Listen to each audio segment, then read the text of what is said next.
Are you listening? Damn.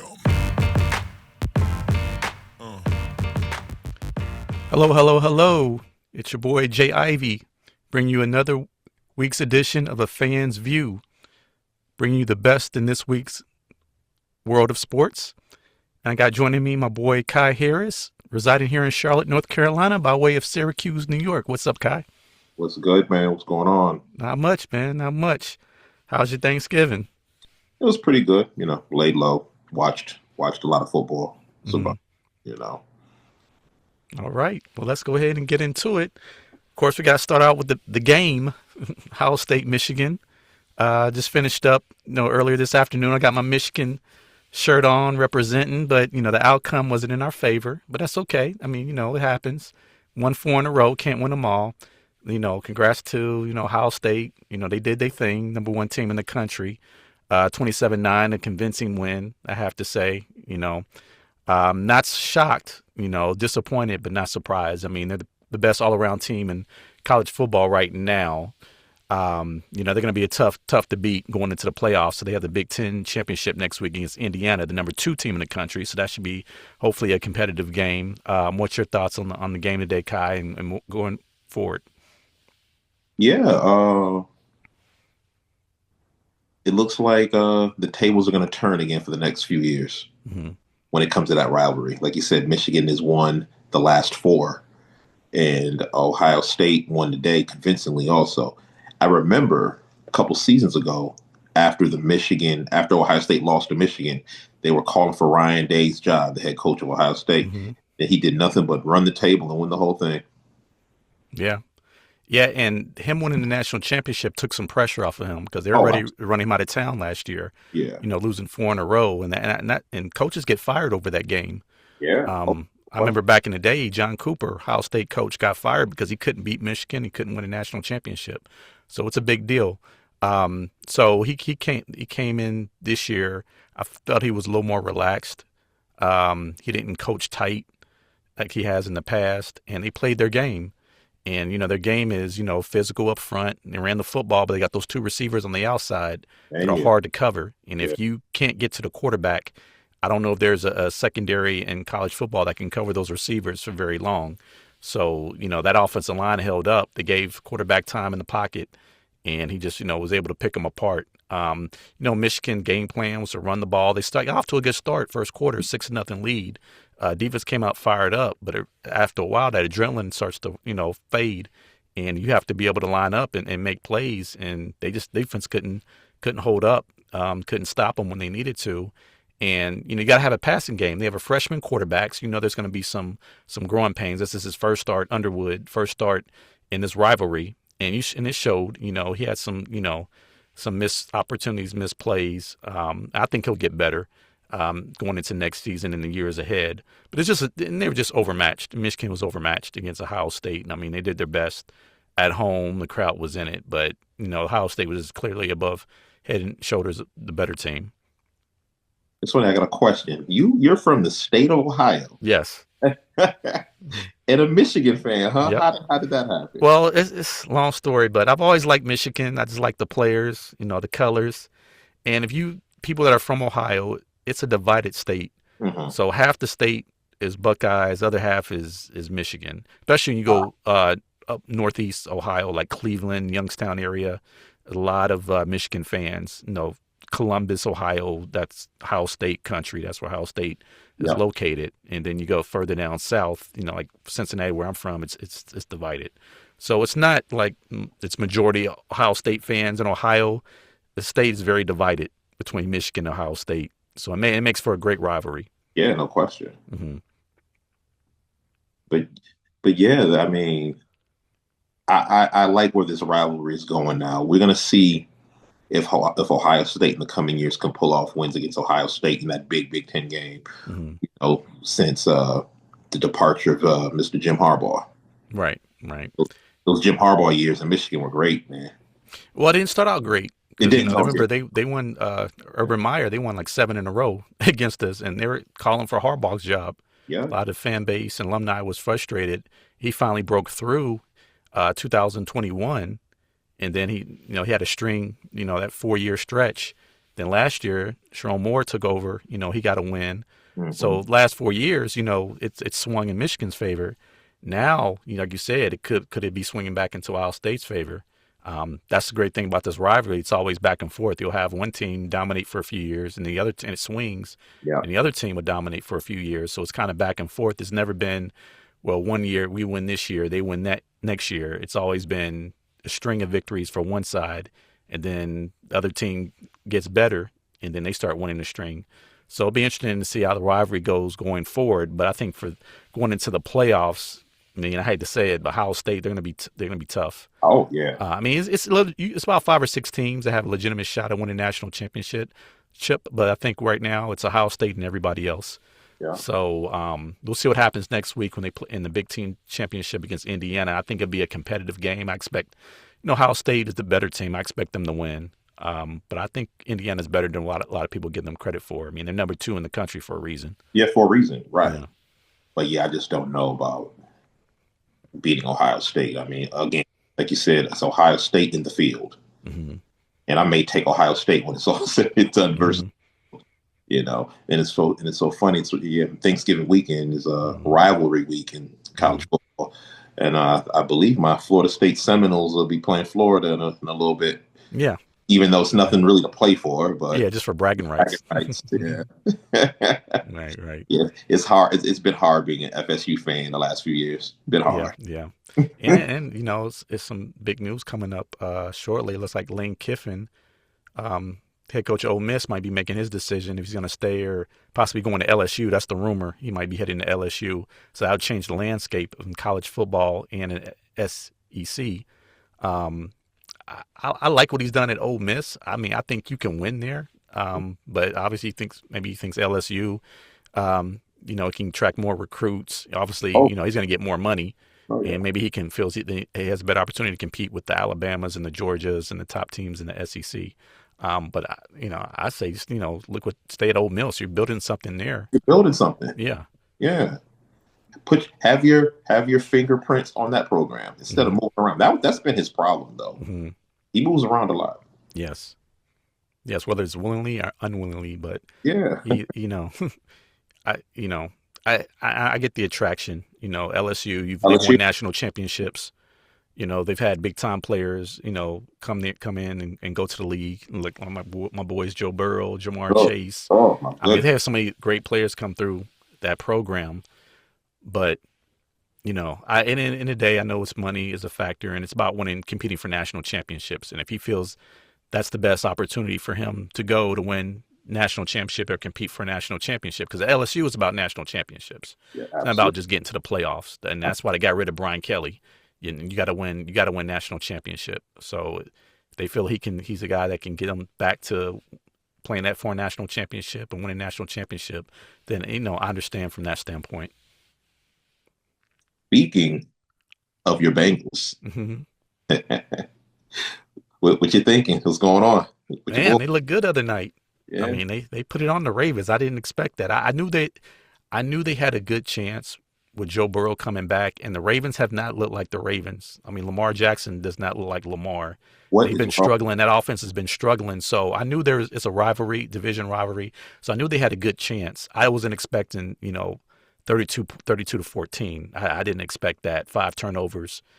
Defense played the best they've played all year, probably in the last 2 years. So there was a surprising result somewhat.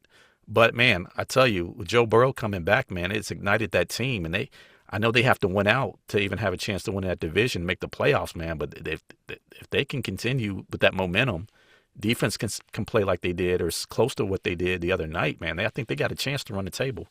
Hmm? That division, nobody's running away in that division. No, no. There's only going to be probably, you think, one team coming out Yeah, the one team, whoever wins. division. Yeah, because Baltimore, Pittsburgh, too inconsistent, and they Yeah, play each other twice. So one of those teams is probably gonna knock the other team out. yeah. So it's probably going to be one team, and it's whoever wins the division. And 9-8 can win that division. I know. Hmm. Yeah, yeah. I called him the other night, Toe Burrow. Hmm. But Toe Burrow with that guy, man, I like him, man. I Hmm. got a shot. You definitely have a shot. like you said, that it seems like no one wants to win that division outright. No. They're all those teams in that division, with the exception of Cleveland, are Mm-hmm. making it hard Mm-hmm. to see what happens. But man, that's going to be one division to look at in these last few weeks of the season. Man, matter of fact, a lot of these divisions are going to have to be looked at Mm-hmm. these last few weeks. Everybody, it's tight everywhere. It seems like the NFC North is tight with Chicago, Green Bay, and Detroit still jockeying for, because I believe probably two teams can come out of that division. Yeah. Yeah. In NFC East, they look like Eagles are going to run away with it. Maybe not. Cowboys are starting to get hot. Man, So that division's not locked up. You got the NFC West. I mean, Seahawks, Rams, Niners. I mean, and the Rams are here tomorrow, if I'm not mistaken. Yeah. The Panthers. Yeah. So that's a good shot for the Panthers, and the Panthers need this. Right, because that division's tight. NFC South. Yeah. I mean, Buccaneers have 6 wins. Panthers have 6 wins. Yeah. Atlanta's like 4 or 5. So that division's getting kind of crowded, a little tight too. Yeah, and the Panthers and Tampa Bay have not played each other yet. No, they've got to play each other twice. Yeah. And you have Baker's going to be questionable for both of those games. So this may be tomorrow a must win for the Panthers. Yeah, that's a tough. I mean, Rams are probably I think the best team in the NFC right now. So that's going to be a tough ask. You're going to have to play almost damn near perfect game for the Panthers, even though they're at home, because the Rams just look like. I mean, Matthew Stafford is probably an MVP year. It's probably an MVP. So it's going to be tough to pull off. They can. Anything can happen, but that's gonna be a tough game to pull out tomorrow. But tomorrow, I'm gonna be the biggest Panthers cheerleader tomorrow because if the Rams lose by chance, that drops them to 9-3, right along tied for the best record in the NFC. To my boys, baby. Yeah, we're gonna talk about your Bears, man, because they had a big win yesterday against the Eagles on the road. I didn't expect them, to go into Philly with that win. They look good. They look good. Yeah. Yeah. 9-3, first place. I think they're a game ahead of the Packers, who are 8-3-1. And they still have to play each other twice. Yeah. They game is flex next week too. Yeah. So they have to go. Yeah, I think they go to Green Bay, and they still got to go to play in Chicago end of the year. So I think those two games are probably going to decide the division. Yep. Absolutely. You have to at least split. You can't lose both of those games. Split. I just asked for a split. That's all I asked. And I hope for a split with Detroit, because they're one of the 3 losses we have. And Detroit's reeling right now. They're 7-5, coming off that loss Thursday, and they got to play the Cowboys next week. So that could be, if they lose that game, they can be in a world of trouble. They might be on the outside looking in this year. That's a huge game Thursday night for Detroit and Dallas. Man, I mean, again, these last few weeks are going to be exciting. It's the best I've seen the NFL like this in a long, long time. With pretty much every single game that's left to play in the season counts for something. Right. And that's what the NFL wanted. They wanted parity. Yeah. They've always wanted that. And I think it's good for the fan bases. Your team still in it, still has a chance. It makes it, and the teams have more to play for at this end. You don't have teams here. You don't hear much about tanking and all that, even though that's still that still talked about. But it's more about most of the teams are still in it, at least mathematically. Not too many are automatically eliminated yet mathematically, so everybody still has a chance. That's all you want, is to be mathematically still in. That's all you can ask for. Cowboys are living proof of that. Yeah. They may have dug themselves a small hole in the beginning of the season, but man, they're making a hell of a comeback. And I know anti-Dallas Cowboys fans don't want to hear that, but man, Dak is playing out of his mind. Had they had a better record, he'd be the front runner for MVP, I think. I agree. That just goes to show you it's not always how you start, it's how you finish. Now, you always want to start better. You don't want to dig yourself too big of a hole. Going 0-3, 0-4, that can be tough to overcome. But at least give yourself a fighting chance. So if at the end of the year you do catch fire, start to get hot, you give yourself a chance. And like I said, NFL right now is wide open for the most part. It's going to be the teams that get hot at the end of the season. Injuries, of course, going to play a factor. Who can stay the healthiest? Yeah, But yeah, I mean, if you can get hot and avoid any major injuries, you got a chance to get in the dance. And then once you get in, anything can happen. no question. Ask the New York Giants. Yeah, yeah, yeah. Both those Super Bowls, they snuck into the back door. Won every road game Mhm. on the way to the Super Bowl. Yeah, I mean, we talked about this before. There's no real dominant team right now. You got some No, really good teams, but you can look at pretty much any team and you can find a flaw somewhere. I mean, no, there's nobody to say, okay, this team is going to run the table. And it was crazy. A team like the Kansas City Chiefs, who for the last, 4, 5, 6 years made it, they've gone to the AFC Championship, might not even get in the playoffs. right So there. that's kind of crazy year it's been. I don't think they get in It's going to be tough. because the teams that are ahead of them by a game, or they have or they have an identical record to, it wins all the tiebreakers versus the Chiefs. Mhm. Texans, Jacksonville. I want to say I can't remember who the other team is, but they all Buffalo. Yes, Mhm. Buffalo.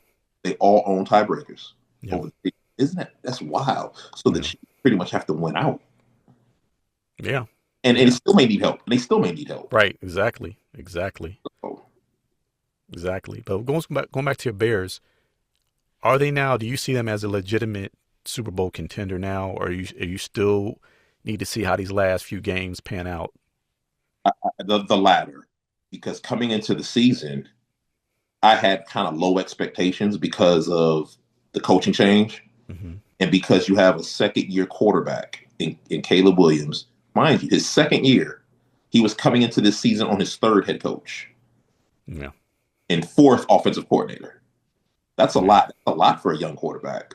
But man, the the gritty, ugly games that they've been winning, the games they've been winning on throws by Caleb and big catches by our playmakers on the outside.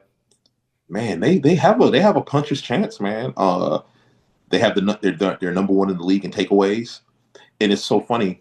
They remind me of the 2006 Bears, but the Mhm. 2006 Bears had like an all around better defense. You had Briggs, you had Urlacher rushing the passer, and you had guys like Peanut Tillman in the back end punching balls away, causing fumbles, stripping the ball, things like that. And Yeah. I see a little bit of that in this team, especially yesterday in the Philly game, where I don't remember ever seeing them fumble on that tush push.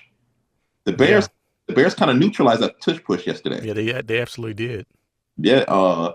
So I coming into the season, I just wanted to have Ben Johnson and Caleb Williams have that thing that Sean Payton and Drew Brees had, on the same page on everything and the development. Because right now, Caleb Williams, man, he's looking like his trajectory is going up, and he's making good throws. He's making throws that are needed, even though his accuracy isn't there yet. Um, he's still making the throws. He's tough. He's a dog. He makes key runs. I mean, he does. He's playing scrappy football right now, and I love it. And I love how the defense is playing. They're real opportunistic. I like our corners, but I think the one thing the Bears are missing right now, big hole, is an edge rusher, Mhm. because we don't pressure the quarterback at all, and that puts pressure on the defensive backs. That's why it's always looking like they're getting cooked all the time by the opposing receivers. Right. Right. But I will say this: they're finding ways to win in the fourth quarter. Yeah, And that's a sign of a team that's learning how to win yeah, and that's maturing. In the past, you saw them blow games. yes, they're the When blue. Matt Everless was a coach, they would give away games or find a way to lose games. Now they're finding ways to win games. Yeah, And part of that's coaching, bringing in Ben Johnson, knows huge, how to win. huge. And, that's what I got to give credit to Caleb. He's maturing. He's finding ways to win games. He's not trying to go out there and be Superman. Right. So, and they're making the plays they need to make in clutch situations. So that's a good sign for a young team moving forward. If they can continue that, they got a chance to, to make a run possibly. Also, home field advantage. Yeah. They haven't had that in a long time. Right. You don't Going to want Soldier Field in January, Yeah, that's not an easy place to you don't play. want that. You don't want that. Yeah. That cold and that snow and that weather. I mean, it's been a long time since they've had that, but it's not a ideal place. You want to go play in January. So yeah, I like our chances, Hmm. but we have to split with Green Bay. Hmm. We have Green Bay twice, our remaining game. We have Green Bay twice. We have Cleveland, and we have Detroit and San Fran. Hmm. So still pretty tough Yeah. into the season schedule. But the split with Green Bay, I think the I think if we split with Green Bay, we're in. Yeah. Yeah. I think, if you split with them, you have a good chance. Even if you don't win a division, I think Right. even as a wild card right now, um, like I said, Detroit, a couple games back, and they still got to play them. That won't be an easy game, but No. it could go either way. Um, I haven't looked. I forget. I think they still play the Vikings. I'm not sure, but Bears, yeah, we split. We split with the yeah, you Vikings. split with them. Okay, Yeah. so yeah, the two games you're going to be. I mean, there's some other games in there in between, but the Green Bay game, both of those games, I think is going to be key to Oh, them winning the division. I still think you can get in as a wild card even if you lose both of those games, but to win a division, you want to win a division and try to get a home field yep. in Soldier Field. So I think the best way to do that is probably going to, like I said, have to split one of those games. But Green Bay has been up and down. They look good Thursday, but they've had some weeks where they've looked off. So Yeah. it depends on which Green Bay team shows up. And on top of that, being the biggest rivalry in football. Hmm. Top of that, Hmm. both of their games, uh, in the last few weeks will mean something instead of like the last 10 that were so lopsided with just Green Bay beating our behinds every time, Hmm. whether games are meaningful or not. Aaron Rodgers and Brett Favre used to put it on us. Yeah, yeah. Well, never know. Times might be changing. Yeah. See. I think soon Caleb's going to be the best quarterback in that division Hmm. next 2 years. He's not far behind. I mean, No, right now you might say Jordan Love maybe, but he's been inconsistent. Jared Goff, I like Jared Goff. But he's limited. yeah, He doesn't have the physical traits that Caleb Williams has. So yeah, in the next couple of years, Caleb could be running that division. that, and that's what I think. That's what Ben Johnson loves about Caleb too, Hmm. than Jared Goff. He can do more with Caleb. Hmm. He's bigger, stronger, more athletic. Hmm. You know, better thrower of the football. Hmm. So I think Caleb soon's going to run that division. Yeah, yeah, absolutely. And moving towards more football, shift towards Shador Sanders' debut last week, and we talked about that a couple weeks ago. Him getting an opportunity, and he played well. I mean, granted, it's against the Raiders, who are not very good at all. Probably one of the worst teams in football. But he went out there, showcased his abilities. He made some incredible throws. Yeah, Looked good moving around in the pocket. I thought he held us, you know, held up well. We'll see what he does tomorrow against the 49ers. The 49ers are not the Raiders. So, Robert Saleh is going to have something for him, that defense. So that's going to be a good test for him. But, first game, starting, I thought he looked well. I just want him to have a decent showing. Hmm. A decent showing will show that he belongs in the league because I think he can play in this league. Hmm. But like you said, those throws he made some good throws last Sunday. Um, some of the biggest throws for total yards that a first time starter from the Cleveland Browns has ever made. Yeah. And you can just look down the line of their quarterbacks. Even though I shouldn't be talking because my Bears, we've had our fair share of quarterbacks, but Hmm. Cleveland has just been bad with them. Yeah. Man, but no, I expect Shador to do well tomorrow against San Fran. I'm looking at somewhere between 210 yards passing, maybe a touchdown and an interception. Yeah. I mean, that wouldn't be a terrible game going against that defense. That defense. But they're talking about now that they're looking to probably give him an extended look. So it looks like they may ride him out for the rest of the season. I say, why not? Probably not going anywhere. We've seen what Dylan Gabriel can do. He's not the answer. He's not. Nope. He's not the future of that franchise. And we don't know if Shador is, but you got to give him an extended look to at Yeah. least find out. So if we need to give him a shot, is he our guy going into next year, or do we need to draft a quarterback? I mean, they still have Deshaun Watson, but I think that ship has sailed. But I think it's either Shador or they'll probably draft somebody else. Yeah, Shador right now is playing to probably be the starter for the Cleveland Browns next season, or auditioning for another team. Yeah, I So think they could trade. Yeah. it benefits him either way if he goes and performs. Because if he performs well the rest of the way out, he's either going to be kept read up by Cleveland, or another team will want to pick him up and pay him. And he's on a rookie contract, fifth round pick, so he's not making a lot of money. Right. So I mean, you could cut ties with him, and it's not going to hurt your salary cap No. if they decide to move on. If you keep him as your starter, like you said, he has a rookie contract, so it allows you to go out and build around him, sign some other pieces while he's on that rookie contract. I can't stand how Stefanski is like just is so dismissive of him. Mm, I can't fathom that, man. Like they gave the game ball to you see that little locker room yeah. where he just like looks over Shador like, oh yeah, by the way, you did a good job too. You did all right. Right. Like it's like is he even wanted there? Well, that's what happens when the coach is not on board with the player. No. That was the owner pick. Jimmy Haslam, he wanted Shador. If you go back to the draft and they showed video of Stefanski and Andrew Berry, the GM, they didn't look excited. They were No. just kind of like, okay, let's go to the next pick. They didn't look thrilled. So I don't think they wanted him. I think that came straight from the owner. And I think the reason why they're playing him is because I think the owner is like, okay, it's time to put him in because they're talking about putting in Bailey Zapp when Dylan Gabriel got hurt. So I think the owner kind of like, well, no, we need Shador needs to play. It takes And him it takes him forever to announce the starting quarterback for the next yeah, week. It yeah, takes I mean, it should come in second nature. Shador is our starter. yeah, He dances around it for mhm, as long as he can. It's crazy. yeah. And I think that could cost Stefanski his job Yeah. um, at some point, especially if because I don't see them having a winning season with their remaining schedule. So they'll Mm-mm. probably move on from Stefanski, and hopefully the next coach comes in and gives Shador a real shot, as what I'm hoping for him, because I think he deserves that. I like Shador. I thought Shador was going to get drafted eighth by the Saints.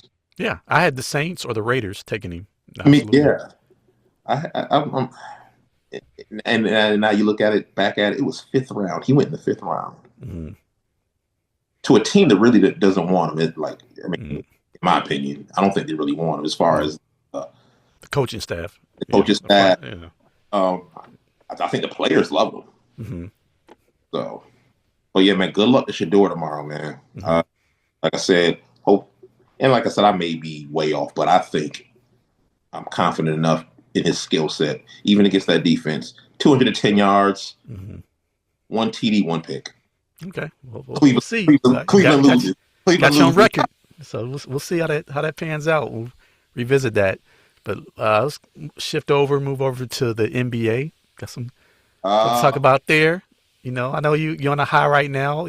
Detroit Pistons, number one in the East, even though my Boston Celtics ended yeah, that 13 game winning streak the other night, Wednesday night. Good game, by the way. it was. Went down to the wire. Cade Cunningham, Missed free throw. Cunningham had 42 points, Yeah, but they found a way to pull it out. Derek White got hot. Hit some clutch shots. yeah. That was a great game for doing that NBA Cup in season tournament that they have. Um, they've lost now since that Celtics game. They've lost two straight now, and they have Miami tonight. Yeah, With Miami's been playing good. yeah, Yeah. with Miami's is the favorite. And when I Mhm. saw that, I'm like, okay, who's not going to play for Detroit tonight? So Jalen Duren will be out. Mm, He'll be out. So, but again, get back to Miami. Norman Powell has been hooping. yeah. The I, I swear the Clippers never cease to amaze me because Mm, Bradley Beal was supposed to be the replacement for Norman Powell. Now Bradley Beal's out for the season. yeah. Yeah. But they have Eric Spoelstra there. That team is always going to be. Oh, always going to be competitive. They are going to be a tough out. They are going to be always going to be prepared, no matter who they have playing. But yeah, that no, like I said, Detroit. Yeah, that was a nice ride. That was a nice ride I was on. Yeah, but I mean, they're still top in the East right now. I think they've exceeded expectations going into the season. And I'll be honest, man, the way Cade Cunningham is looking, he might be MVP candidate. He's got to be in the running, Yeah, he will. top three for MVP right now. He definitely will be, but it's that boy. But man, as long as that Jokic is there, golly, sheesh. But I think it'll be one of those years where they'll probably decide to give it to someone else besides Jokic. It could be, but man, Cunningham, man, he's playing like the MVP right now. I mean, he's put that team, yeah, Detroit basketball, yeah. But yeah, man, he's having an MVP season so far, and they're going to be in the mix going into the playoffs. I mean, I don't see anybody running away with the East right now.